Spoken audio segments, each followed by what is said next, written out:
Miguel Santos lived in the lively district of Lahug in Cebu City, where the scent of street-side barbecue filled the air every evening and the sound of vendors, tricycles, and children laughing blended into a familiar neighborhood symphony.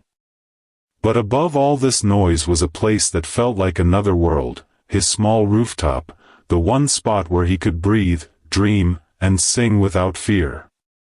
The rooftop wasn't special to anyone else. The cement was cracked, the walls were stained by years of rain, and a rusty clothesline stretched across one corner.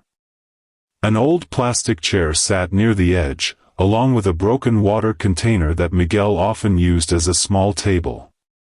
But to him, that rooftop was his stage, his secret home of courage. The place where he wasn't shy, where no one could judge him, where his voice could rise as high as the stars that watched silently above Cebu. Every night after dinner, Miguel climbed the old metal ladder that groaned under his weight.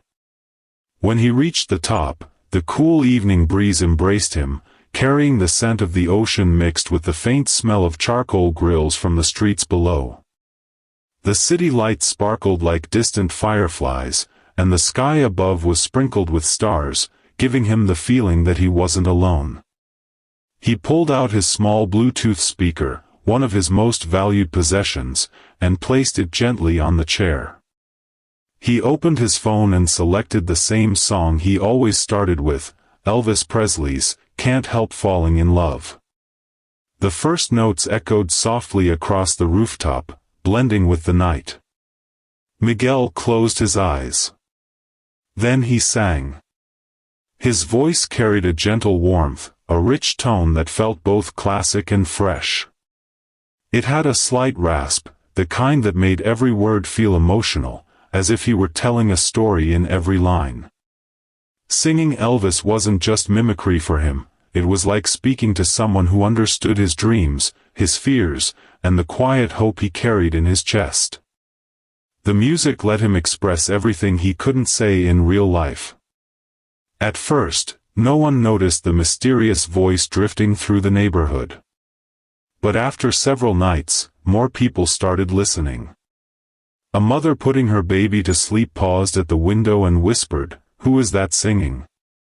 Teenagers walking home from basketball practice slowed down, looking up at the rooftops to find the hidden performer. A sorry store owner leaned against her counter during quiet hours, letting the soothing voice accompany her as she counted coins. Miguel didn't know any of this. He thought the night wind swallowed his voice before it could reach anyone. Sometimes he heard soft clapping from somewhere far below, but he always assumed it was something else, a TV, a passing group of friends, or maybe he had imagined it. Tonight, however, something different happened. As Miguel reached the final lines of "Love Me Tender," he heard familiar footsteps on the ladder. He turned and saw his Lolo emerging from the opening, holding a small flashlight and wearing a gentle smile. His Lolo had always known about his rooftop singing, though Miguel had never admitted it. Without saying a word, Lolo handed him an old photo, a black and white picture of Elvis performing on stage. Miguel looked at it carefully, then looked at his grandfather. "You have a gift, hijo," Lolo said quietly. "A rare one. Don't keep it hidden your whole life." Miguel hesitated, swallowing the lump in his throat. "I'm scared, Lo. What if I'm not good enough? What if I fail?" Lolo placed a comforting hand on his shoulder. "Failure isn't singing in front of people," he said. "Failure is never trying. Your voice deserves to be heard." Miguel looked out at the glowing city, feeling an unfamiliar strength rising inside him. For the first time, the dream he kept locked in his heart felt possible.